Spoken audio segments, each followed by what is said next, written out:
imagine, in the 60s and 70s, the V word wasn't known. People didn't know what a vegan was. It was 15 years before I met a fellow vegan. 15 years, really feeling completely isolated and alienated.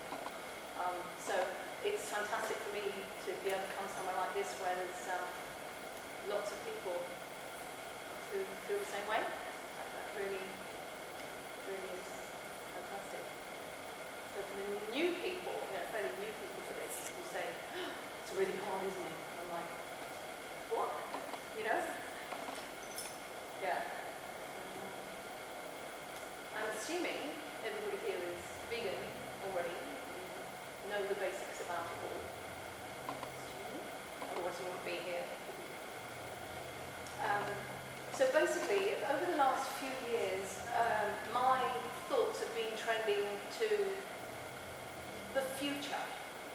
What the future is going to be like for the animals when the world goes more and more vegan. And the world is going more and more vegan, of course, and it has to. Eventually people are going to have to accept it's completely unsustainable. There are 60, 70 billion large mammals just to feed 7 or 8 billion humans. It's crazy, it's insane. It's unsustainable. It has to stop. Some of us have known this for the longest time and have been patiently or impatiently waiting. So really, I want to focus today on what we can offer the animals, what we owe the animals. I think we have a duty of care to the animals, all of them, but most especially to the species that we've used so abominably, and the ones that will be left when they've all been born, and then if nobody wants to eat them, what are we going to do? And there's going to be a lot of them, and we need to think about this. And I want it to be us, the vegan activists, the people who really care about them, that make these decisions, not the farmers turned, carers, guardians, because I don't trust that. It's like a poachers turned gatekeepers. It's dodgy. I can just see them all just having this black market, on the side, like used to happen in Prohibition times.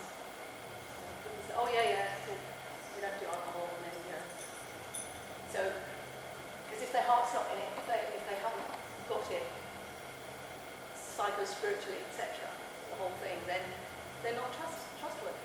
That's my feeling. So I want it to be us. And I keep trying to get fellow activists and vegans talking about this with me. What do you have visions? Do you have ideals? Do you have ideas? And I was at the Luxembourg International Animal Rights Conference last September, and I just had this big circle of people, and it was really, really good, because I even had one lady who was from Thailand, and she said, well, we have cows there that, being rescued, and they just wander off into the forest, and then they wander back in and say hello, and off they go again. And I thought, oh, that's lovely, because sadly, the average sanctuary is still a place of confinement, isn't it? They're not free. They're not self-willed beings. They are 100% dependent on their human carers. They're put in a pen or a small paddock or whatever they're renowned, and so they don't choose their own friends and so on. So it's not the best that they could expect, I think. I'm not dissing any sanctuaries at all. I'm just saying we can do better and we need to do better. So for me, when we stop using 70% of the Earth's arable land to grow food to feed to farm animals, when we stop doing that, there'll be a lot of land freed up, right? So my thought is we should dedicate some of that land back to the animals, so that they can have their own space, large spaces, so that they can be self-actualizing and so on. So that's really, and I get kind of visions of these things. I call it vegantopia. The way the world's going to be when we stop killing each other, all those things. So, like I said, to start with, like to invite everybody here, please, to say if you have any thoughts around this, and if you have any ideas of what the animals might like, what they might want out of their lives, the ones that we can rescue.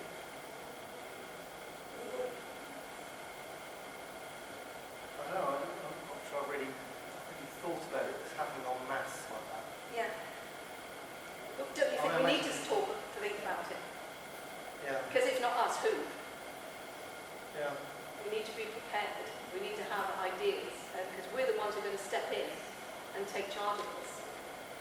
You know, the old power structures of the powerful, wealthy people who want dominance and all that whole paradigm, which is crumbling as well.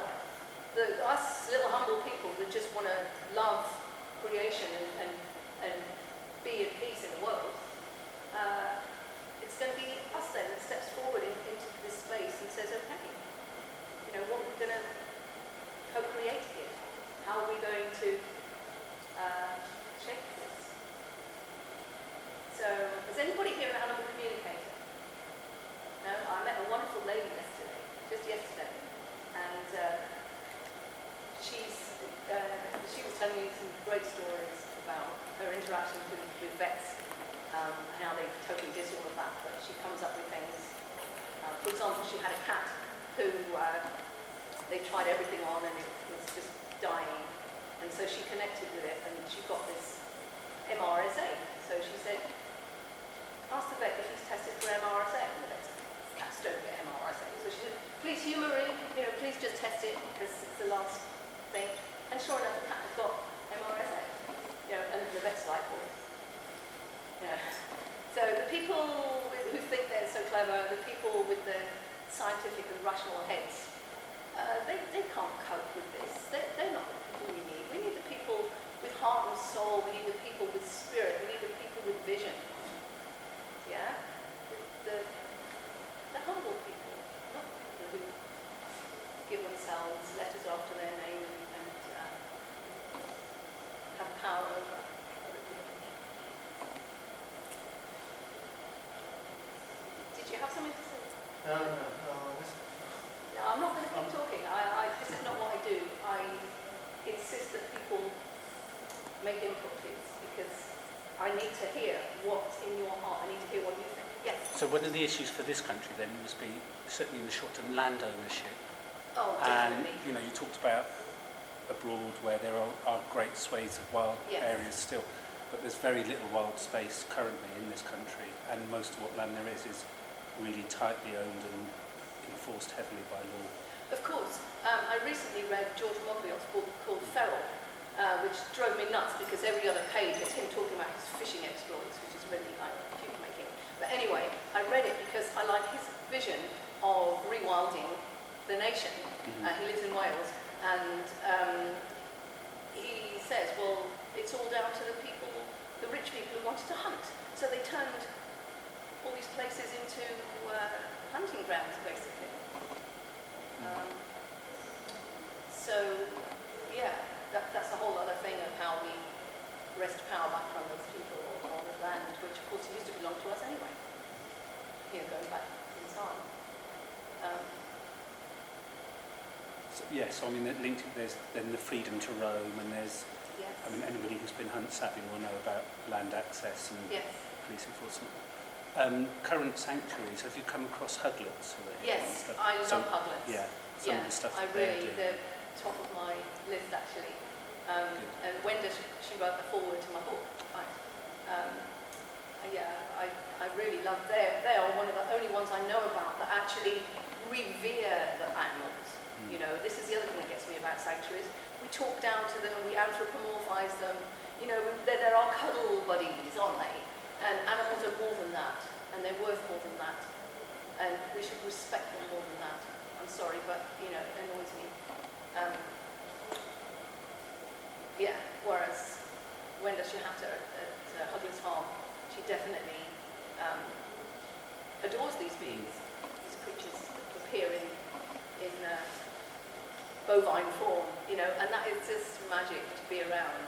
And to go there is just like stepping into this, you know, the way cows have this wonderful vibe of where they are, you know. Any cows, you can go, if you see cows, if you're lucky enough to find them in a field, just go and just chill, be with them and tune in. They're amazing. They're amazing. I've done it all my life. When I was little, I used to climb into fields and lie down and let the cows all come around me. You know, you'd hear them. You know, and I'd make myself close my eyes until they actually came and touched me. The first one who was brave enough to touch me. So, yeah, cows are very special beings, but of course pigs are very special beings too, and sheep and all of them, chickens, all of them. All, of course, completely unique. And so we need to ask them what they want, what their wish is for themselves. And when I spoke to the cow nation, they said the right to roam was the most important to them. And this was in a huge field where the bull was with all his heifers, I mean, quite unusual these days. And the baby star thought, this is as good as it gets. You know, he said, we want our right to roam. Excuse me, because they, traditionally, their ancestry is, they move around, don't they? They move around where the grazing is, and they have, you know, look at the ones in America. They go thousands of miles. I mean, wow, look at the wildebeests, and, you know, incredible. So they have inbuilt in them this desire to walk, this need to walk. Anybody else got anything to say? Does that even apply that, to the domestic, the way we breed them? Yeah, I'm sure it's right beneath the surface, just like with pigs. If you release them into a wood, they'd pretty soon be acting like wild boars. Yeah, definitely. Yeah. There's two places that I know of in this. There's a place called Chillingham in Northumberland where has anybody heard of these wild, truly wild cattle? Anybody heard of them? They've been there for 800 years. They're the only cattle in this country that's protected. They don't need to have, you know, the ear tags in. They don't need to be BT tested or anything like that. And they're very, so they don't get vaccinated. They don't get, you know, human interaction. The most that they get is some hay put out if it's really, really bad winter, and that's it. So they're like a model for how cows could actually be if we left them alone. And they self-regulate too. So the weakest ones, the weaker ones that are born, they're not allowed to thrive. So they just naturally, they will die. You know, because that's their way of preventing having a bad life, I suppose. And then there's a place of feral horses in Assateague, it's called. It's in Maryland in America. And those horses have been wild for, I think, about 600 years. Although they have a bit more interaction with humans in the sense of they sometimes dart them with contraceptives to keep the numbers down. But otherwise, they're totally like self-regulated on an island, a little island. I think they're mainly tolerated because of the tourists that want to go and look at them. They're special. And even here in Britain, we've got our native ponies, haven't we? The Exmoor and the Dartmoor. You know, they live out year round. I'm not defending that as a practice because I know there's a lot of things wrong with that people don't look after them properly. Some of them are really in a bad way, actually. And of course, there was this awful business of too many of them, nobody wanted them, and then they all went off the meat, didn't they? And so, but what I'm saying is, animals are capable of being in the wild, so to speak, as long as they have enough space. They know what to do. I used to have horses. Horses were my passion all my life, and I grew up being told that, oh, you have to put rugs on them and bandage them and shut them in a stable with straw and all this stuff. And then, of course, this whole natural horsemanship movement came about, where no, they don't want to be shut in. If you open the stable door, they'll get out. So that means they don't want to be there. Horses don't sleep for 8 hours a night. So this whole movement of the natural horsemanship came about, and I got into that because I was still trying to be a vegan and a horse lover. I still wanted to do that. But of course, at the end of the day, you're still in control of them. You're still asking them to do things that they might not want to do. So eventually I had to bow to that and let them go, which was not easy to do. But yeah, certainly they pretty soon learn how to go loving big coat. These are purebred Arabians I had. The more purebred they are, the less capable they are of doing that. But apparently, given 2 or 3 years, even thoroughbreds will be able to cope like that if they were released. Particularly, yes, please. Sorry, that's not to do with the horses, but I was wondering, have you heard of the Neck estate? Nepa? Neck. It's an estate. They've got, I forget how many acres, but they're trying to do a rewilding project there. It's in Sussex. Is it in Britain? It's in Sussex. Oh, I can't remember exactly where it is, but if you can No. search it, you can find it. Oh, How's it that's spelled? Nep. K-N-E-P-P. Oh, no, I haven't. I know, but it's one, I think it's one of the best. Do they want to rewild it for just nature, the plants, or do they want to reintroduce animals like, I don't know, wolves or something? I think they were thinking at one point of reintroducing lynx there, because they have no top predators, and that's Yes. sort of essential to the entire Yes. system. Yes. But I don't think they have quite enough land for any lynx. So unfortunately, they have to get a man to occasionally go out and pin the numbers, but apart from that, everything is left by itself. There's no fence by it. So, Okay. that's a nice possibility. Yeah. As far as this culling thing is concerned, Yeah. it's been shown, for example, with feral cats and dogs in various countries, that if they just take out a certain number of them, the ones that remain will just have more babies and just fill that gap really, really fast, because they're contained by the amount of food that's available. So contraception is a better way of doing that, from what I've read and from what I understand. I'm not saying, it's still No, innovation. I completely agree. But as you said, in the absence of natural wild predators, which used to be here, it's not, again, it's our responsibility, isn't it? It's a bit unfortunate with that estate because part of the way they fund it is, like you said before, there's all these rich people who like to go out hunting, etc.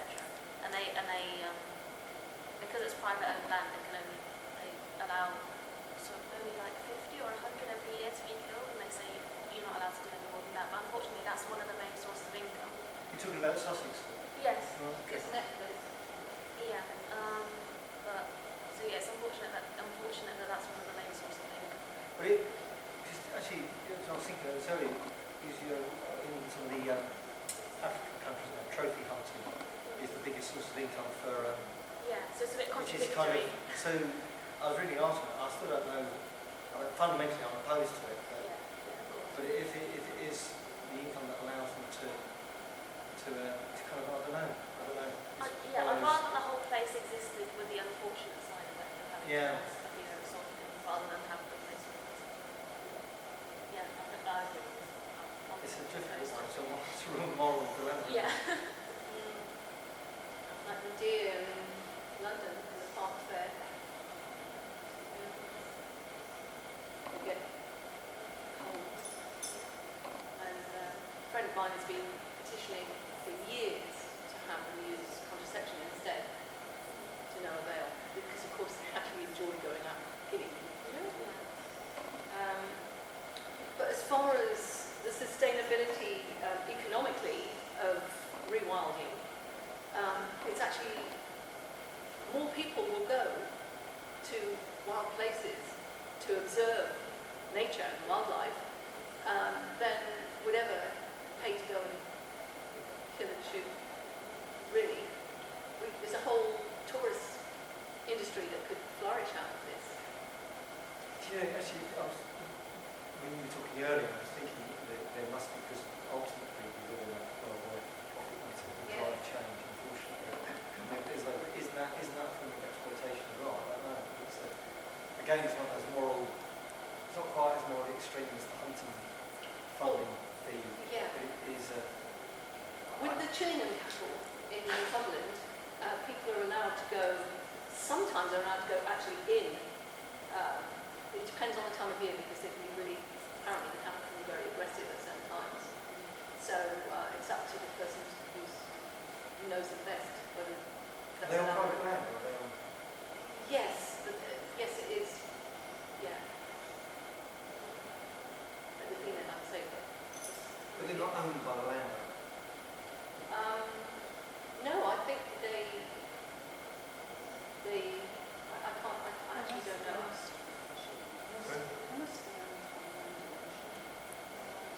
Maybe it's not on a strange charter. If they're not tagged and they don't have to go through the Yes. other farm processes, then it might be that they're attached to the land rather than the owner, if it's an ancient. I was reading up about this the other day, and apparently in the 60s there was a bit of a worry about them because they're very, very genetically limited because they're all interbred over hundreds of years. So they're actually almost all identical genetically, which is, again, unheard of, and yet they're healthy. But in the 60s they had a bit of a fear about this, so they took a small number of them and put them down in a secret place in Devon. So apparently there's a little satellite herd of them down there. So, yeah, I think it's fascinating. I haven't been there, but I'd like to go and see them. I'd like to go and meet them, see if I can talk to them and see where they're at and what they do. It is hard to be optimistic about any rewilding aspirations when you think about land and the pressure of housing and the limitations of habitats, definitely in the UK. I suppose to say that I know that the pressure there is about hunting, about decimation of rhino populations, but habitat destruction is becoming not as much a threat to rhinos as hunting, but it is becoming a threat. And as a look in the UK, we haven't really got any wild habitats, and the possibility of getting some strikes me as being fairly unlikely given the need for housing. That's what I think. There are places in Scotland and Wales where they have cordoned off certain areas to see what happens if they keep the deer and the sheep away, which of course is what's mainly up there, isn't it? Because remember, this country used to be a forest. There were trees that littered about everywhere. So this idea that, you can't grow things up on the highlands is not. I don't agree that you can't grow things, because absolutely. Yeah, Exactly. But the whole of the south, from Dover to Bristol, is forest. But it's whether or not that land can be used for trees, or it's going to be used for housing for an increasing population in this country. If you think about set aside, that's made a difference to butterfly moth and some insects, but it hasn't significantly increased the number of butterflies or moths in the country. Those are going down, say, songbirds. Any area you look at in terms of wild animals in this country and plants, it's. I know, I mean, I don't know if there's any way that we can tackle that. The good news is that nature regenerates very I'm fast. just asking a question. And these studies done in Wales and Scotland, where they, like I say, they cordoned off these areas so that they can't be interfered with, and the trees do grow back. The trees are growing back. I don't doubt that. I don't doubt that at all. It's just how do you get the political will to encourage that? Yeah, politics is another issue, isn't it? I'm stepping forward into the Green Party. I've always hated politics, quite frankly, but I'm stepping forward into the Green Party because I feel my voice is needed there, because there's not enough really ecologically and bigger-minded people in the movement. Just like that are running the Green Lane downstairs, exactly that.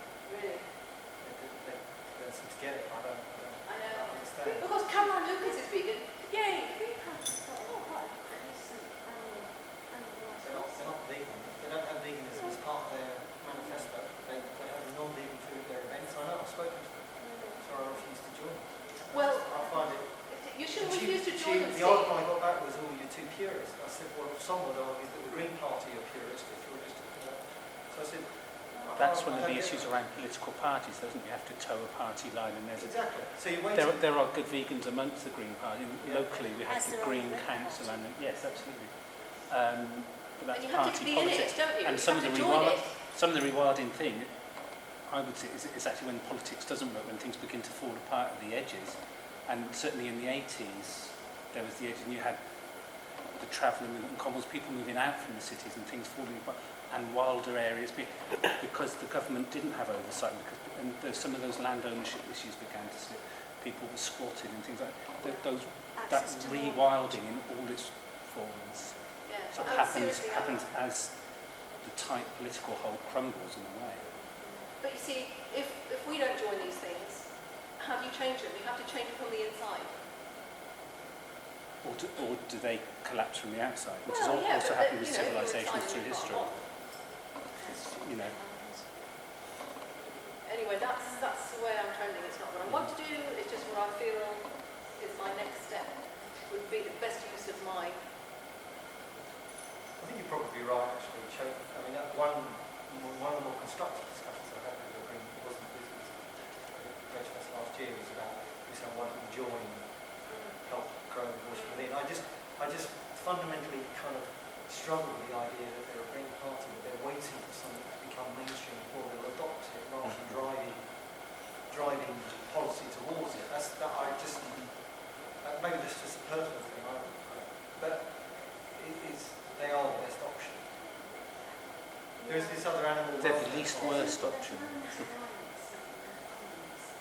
that? Yeah, it's cross party and Carol certainly drives many agendas within that cross party. So, I would argue it's the best option we've got, though. The best viable option right now that we've got is the Green Party. Why don't people work back at it? I mean, and why also- don't Caroline Lucas come and speak at an event like this and try and... she did. Does she? Yeah. She's been several times. Here? Well, she's not here this time.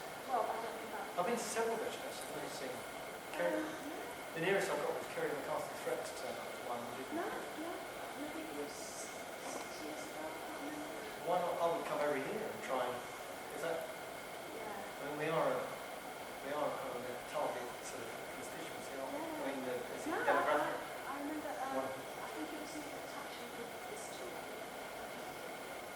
I don't actually think it was Carol, I think it was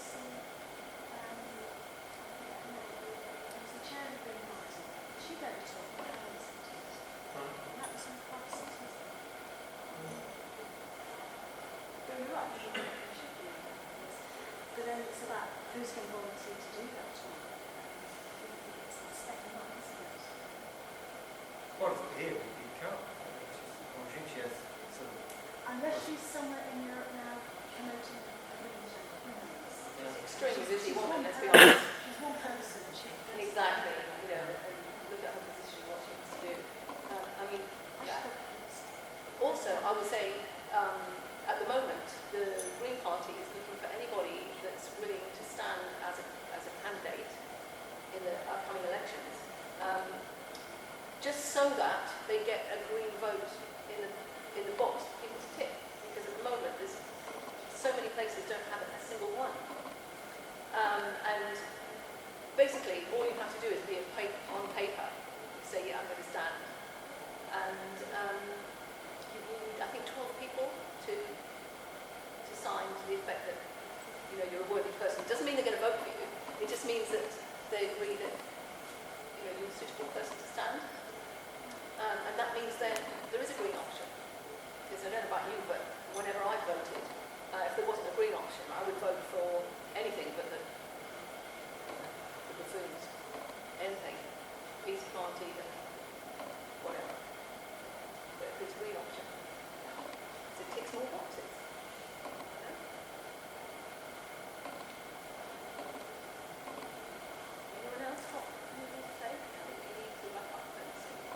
of it. Yeah. Are there positive stepping stones that we can be doing as individuals and as groups that you see would move us towards that vision of rewilding? Certainly to hold that vision, you know, to know it as a possibility, because everything has to be thought of as a possibility before it can be, you know, it has to be conceived here before it's made manifest, right? In no matter what it is you're talking about, building a house, starting a school, a religious movement, whatever it is, you know, it all starts here and here, doesn't it? So I think it is important to talk about these things. That's why I want people to interact. You know, I actually really don't like this going along to talks. I said I want to do a workshop, interactive. I like panel discussions. I think that's much more dynamic. You know, people can throw questions at. I like that. There's one on this afternoon, by the way. It's 3:30 or something. So I'm definitely going to go to that. But I really appreciate that you thought this was worthwhile coming and contributing to, because it's really, I think, very important us to be giving some attention to it. So The factor is not just to hold it in your minds, but to actively encourage others to think of it as well. Yeah. Because you're all We're thinking the same immensely thing. creative, aren't Wild we? Britain, vegan, fantastic. But if you don't encourage people, then we're just going to be sitting here talking about it. And it But if you doesn't see have something to be happening, with vegans, it can be with push it. ecologically aware people. They can see that it'd be great to rewild. You know, obviously I'm coming at it from the perspective of the animals, because I think we owe them. We owe them a lot.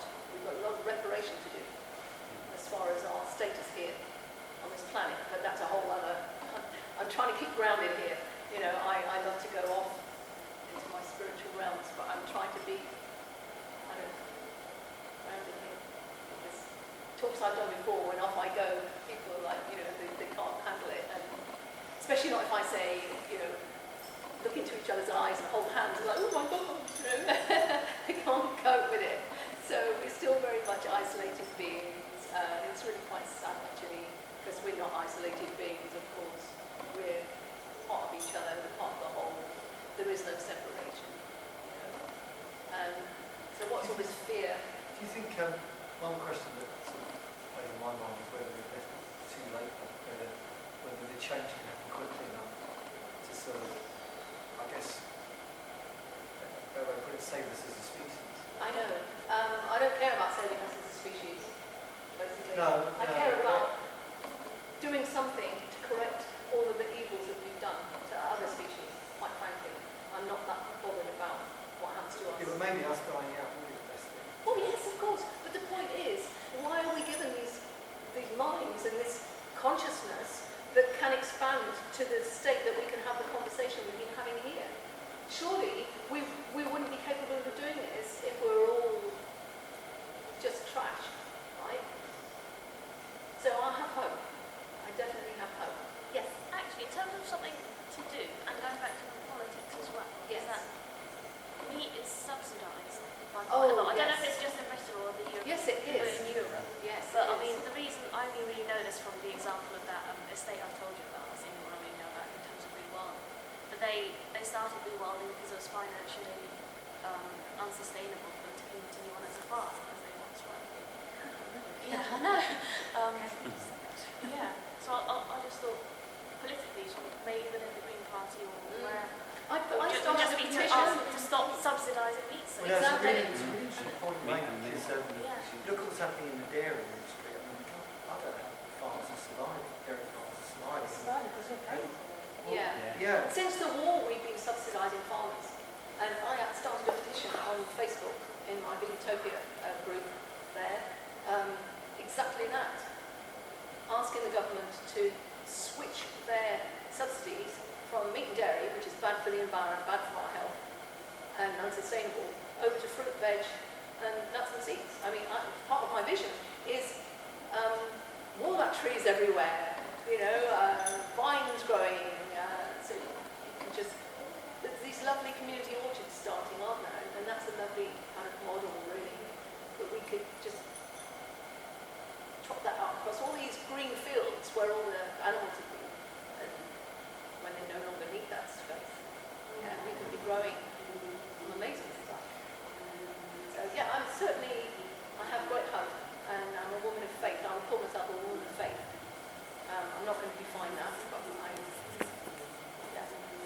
So it's definitely worth putting your effort in. Some Japanese companies found it was more profitable to go whale watching than kill whales. Oh yes, that's lovely, wasn't it? To Yeah. take tourists to watch Yeah. whales rather than going on the sweet which is That was in one of the films, wasn't it? It showed money, isn't it? the Japanese companies found it was more profitable to take people on a whale watch than a whale hunt. So more, you know, that actually, it was one of the films that I've watched here, Vegfest in the past. I'm not sure, that I had, don't think it's a sea shepherd film, but it wasn't wasn't sea shepherd, no. And it had other examples of that, where communities were encouraged to, instead of predating upon, I think it was the dolphins, they were encouraged to move over to tourism, and it actually worked. It really worked, and they were happy about it. You've got to help people. Yeah, I mean, I can see that you can help people through that transition, haven't you? Yeah. To understand. I think in our hearts we would prefer not to be treating animals horribly and killing them. I think most people, inherently, we're gentle beings. I really believe that. And I think one of the problems of our violence is, of course, the violence and trauma that people are ingesting in the food that they eat. Anyway, I think we're sort of out of time. So our next speaker is waiting. And thanks so much, everybody, for contributing. And Thank you. please go out there and share these thoughts in your blogs and your conversations and Facebooking, Twitting, whatever you do. We're all needed. Each one of us is really, really vital to this, and we're more powerful